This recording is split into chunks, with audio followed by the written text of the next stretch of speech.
Hello বন্ধুরা, good morning. তোমরা সবাই কেমন আছো? আশা করছি ভালো আছো।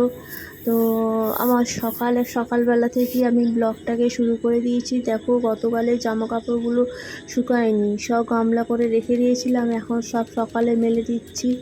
একটু রোদ্দুর উঠেছে।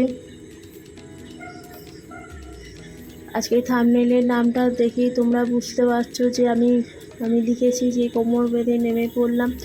আসলে কোমর বেঁধে নেমে পড়লাম হচ্ছে জামা কাপড় মানে এত বেশি হয়ে আছে, এক গামলা ভর্তি, তারপরে সংসারের কাজ, ওই জন্যই থাম্বনেইলের নাম দিয়েছি কোমর বেঁধে নেমে পড়লাম। তো চা খাওয়া হয়ে গেছে সকালবেলা অলরেডি, রান্নাও বসিয়ে দিয়েছি। গতকাল জামা কাপড়গুলো যেগুলো শুকায়নি সেগুলো সব মেলে দিলাম। আবার তো সকালবেলা আবার বাসি জামা কাপড়গুলো যেগুলো কাচা হবে তার আগে যদি এগুলো শুকিয়ে যায় তো ভালো হয়, তাহলে জায়গাটা খালি পেয়ে যায়। ওই জন্য আগে জামা কাপড়গুলো সব মেলে দিচ্ছি।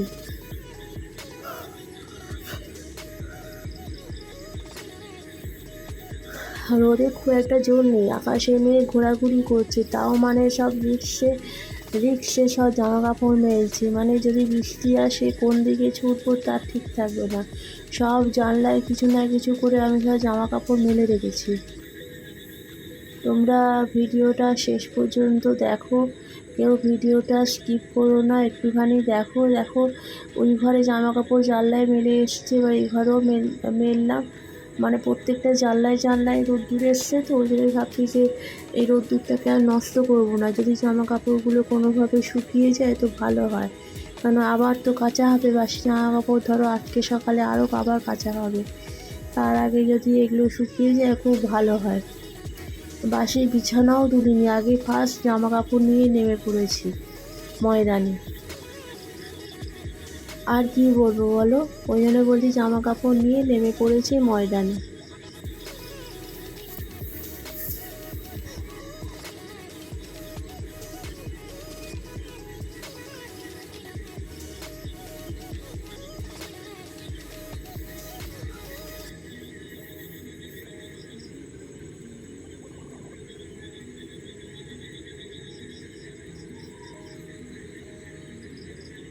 এদিকে ওর খাওয়া দাওয়া হয়ে গেছে, মানে পিয়াসের সব খাওয়া হয়ে গেছে, এবার টিফিনটা ভরে দেবো। ওদিকে দেখো মাম বসে আছেন।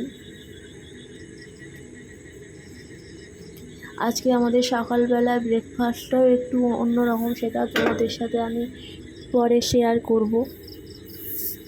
দেখবে, তোমরা ভিডিওটা একটু স্কিপ করো না, দেখো।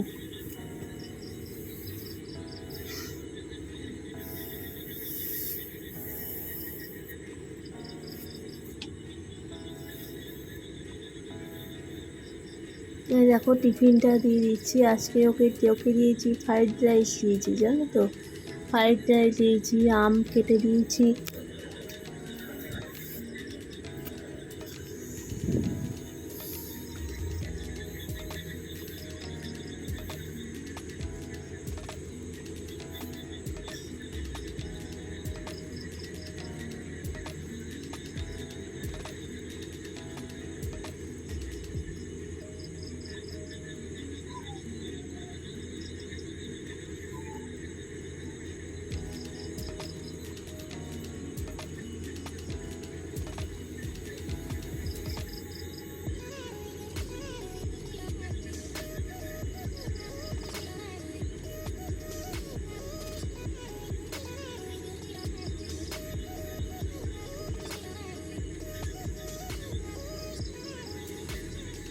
আজকে সকালে আর আটা ময়দা মাখিনি, আজকে সকালে হবে মুড়ি।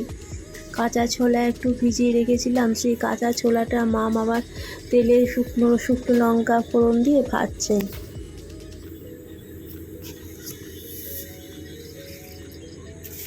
মুড়িটাও একটু শুকনো খোলায় ভাজছেন। দেখবে মুড়ি অনেক দিন কৌটোতে রেখে দিলে দেখবে নরম হয়ে যায়। ওই জন্যে আমরা মুড়ি শুকনো খোলায় একটুখানি ভেজে নিই, তাহলে মানে মচমচে হয়, মুচমুচে আর কি হয়।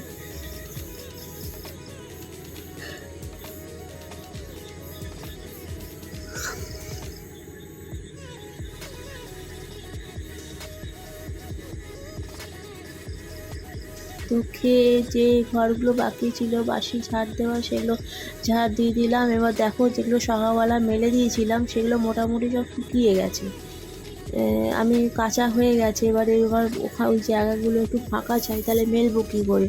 ওই জন্য দেখছি যেগুলো শুকিয়ে গেছে সেগুলো নামিয়ে ফেলছি। যদি বৃষ্টি এসে যায় তাহলে শুকনোগুলোও ভিজে যাবে, যতটুকুনি শুকিয়েছে সেগুলোও ভিজে যাবে। ওই জন্য দেখে দেখে যেগুলো একটু শুকিয়ে গেছে সেগুলো তো নামিয়ে ফেলছি।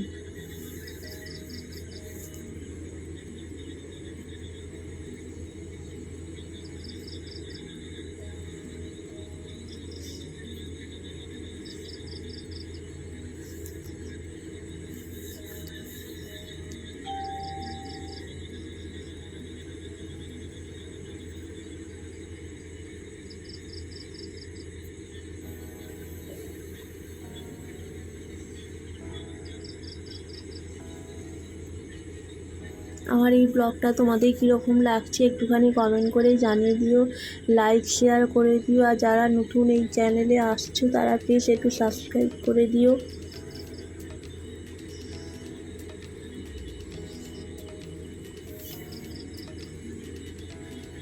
তো আজকে যে সকালে যেগুলো কাচলাম সেগুলো আবার মেলে দিচ্ছি।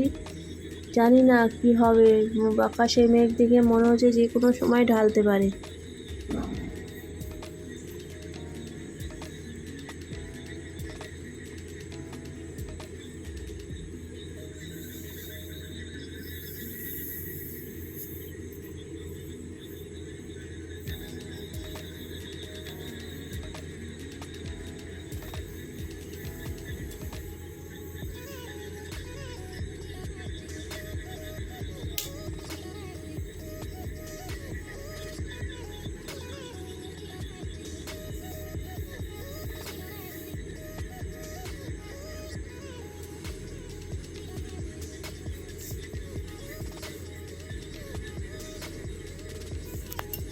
তার মধ্যে দেখো ডগিটাকে দেখো, ও আমি ঠিক যেখানে জামা কাপড়টা মেলছি ঠিক সেইখানটায় ও এসে শুচ্ছে। এবার আমি জানলা থেকে কি করে নামবো বলো তো?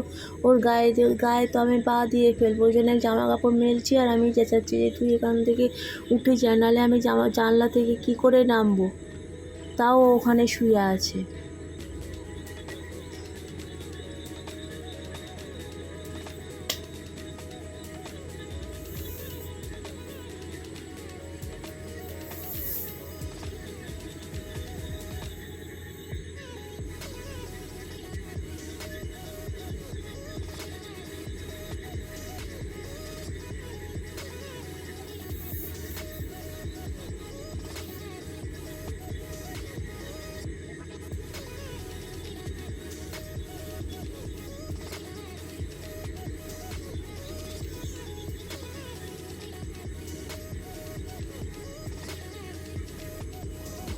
এই দেখো প্রত্যেকটা জানলায় দেখো পুরো সব জামা কাপড়ের ভর্তি, যেটা তোমাদের বলছিলাম। এদিকে মামের রান্না হয়ে গেছে, এই দেখো চাটনি করে রেখেছেন মাম।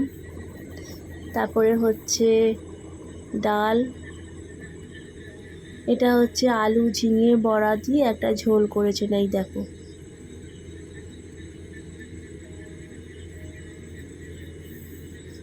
মামের হাতে রান্নাই মানে একটা স্পেশাল ব্যাপার। ব্লগটা এই পর্যন্ত, টাটা।